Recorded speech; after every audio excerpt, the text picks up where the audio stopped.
Hello, my dear students. Once again, welcome to your online class. Today we'll be continuing with the remaining part of the chapter, hydrogen. So today in this part, we'll be learning about the physical and the chemical properties of hydrogen and as well as few of the uses of hydrogen gas. So now coming to the physical property of hydrogen, the hydrogen is the lightest gas known. So the density of hydrogen is very low and hydrogen is colorless and as well as odorless gas. Hydrogen can also be liquefied at a temperature of minus 240 degrees centigrade and that too at the pressure of 20 atmospheres. Okay, so these are the few of the physical properties of hydrogen that you must keep in mind. So now coming to the chemical properties of hydrogen. So first we'll see the reaction of hydrogen with few of the non-metals. So as we already know, in the first reaction we see that the hydrogen reacts with oxygen to produce water. Okay, so with the non-metal like oxygen, the hydrogen reacts to produce a water. The second, the hydrogen also reacts with the chlorine to produce a hydrogen chloride gas, and this hydrogen chloride gas is highly soluble in water, and if you pass it through the gas, then a hydrochloric acid can be produced. Coming to the third, the nitrogen, which is a non-metal, it reacts with the hydrogen to produce ammonia, which can be used as a fertilizer. And finally, the hydrogen reacts with the sulfur to produce a hydrogen sulfide gas. So this is the reaction of a non-metal with a hydrogen gas. Now coming to the second one, with metals, the hydrogen it produces the respective hydrides. Okay, like with the potassium it produces the potassium hydride, with the sodium it produces the sodium hydride, and finally with the calcium it produces the calcium hydride. And all of this calcium hydride, when dissolved in water, it can also produce a hydrogen gas. Okay, so that is the special thing about the metallic hydrides. Now coming to the metallic oxide, with all the metallic oxide, the hydrogen it reduces the metallic oxide to give water. So here the ferric oxide, it reacts with the hydrogen to produce iron and water. Lead oxide reacts with the hydrogen to produce lead and water. Similarly, the copper oxide, it gets reduced with the hydrogen to produce the copper and water. So here we can see that a hydrogen can be used as a strong reducing agent, or we can also say that the hydrogen can be used in the extraction of metals. So now coming to the uses of hydrogen. So the first, the hydrogen is used as a fuel. Okay, so in the form of coal tar or water gas or in many other form. Okay, so hydrogen is used as a fuel. It's a very efficient fuel. The second, it is used for the Oxy Hydrogen Torch. Okay, so this is a special kind of arrangement in which a mixture of hydrogen is burned with the oxygen to produce a flame of temperature of around 2500 degrees centigrade, which is used for cutting and welding of a iron.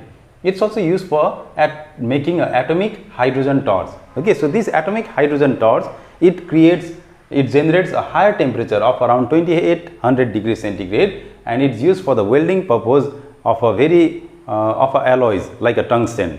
Okay, and then it is also used for the generation of artificial petrol, and it's also used as a reducing agent. We saw that the hydrogen is capable of reducing the metal from its metallic oxide, so thus it can be used as a reducing agent. Apart from this, there are many more uses of hydrogen. You can once go through your book. So now we have here another important topic, that is oxidation and reduction. So we have been learning this oxidation and reduction from our junior classes. So once again, let us see what is the oxidation and reduction means. So the first is, the oxidation simply means the addition of oxygen.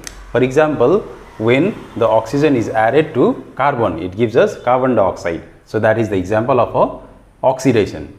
The second, the oxidation also can be defined as it's a removal of hydrogen gas. Like in this equation, if you see, when a chlorine is treated with the hydrogen sulfide, what happens? The hydrogen is removed from the hydrogen sulfide. So thus here the sulfide is oxidized. Okay, so oxidized simply does not only mean the addition of oxygen, but it also means the removal of hydrogen. And the third is, the losing of an electron is also known as oxidation. For example, the sodium, it can easily lose one electron to form a sodium ion. Okay, so thus we can say that the process of redox oxidation has occurred. So the oxidation can be defined in three ways.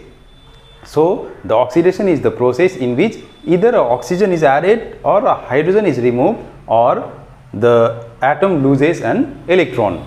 Now coming to the process of reduction, the reduction is the process in which either the hydrogen is added, like in the first case if you see in this reaction, so the chlorine here, what happens in the other product side, if you see to the chlorine, the hydrogen is added. So this is also known as the process of reduction. So the addition of hydrogen is also reduction.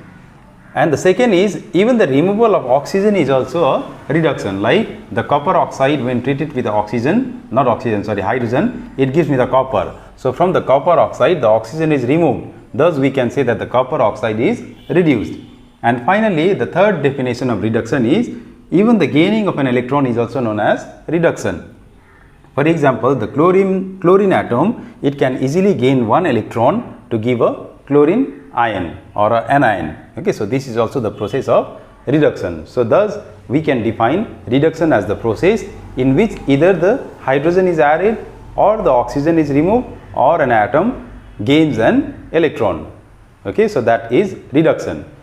Now there are some processes in which the oxidation and reduction takes place simultaneously, that means at the same time. So such reactions are known as redox reaction. So the redox reactions are the one in which the oxidation and reduction takes place simultaneously. For example, if you see in this reaction, so the copper oxide when treated with hydrogen, it gives a copper and a water. So if you see the copper oxide, from the copper oxide the oxygen is removed. So the process of reduction is occurring here. And in the second one, in the formation of water, if you see here in hydrogen, the oxygen is added. So that is the process of oxidation. So thus this reaction is a redox reaction.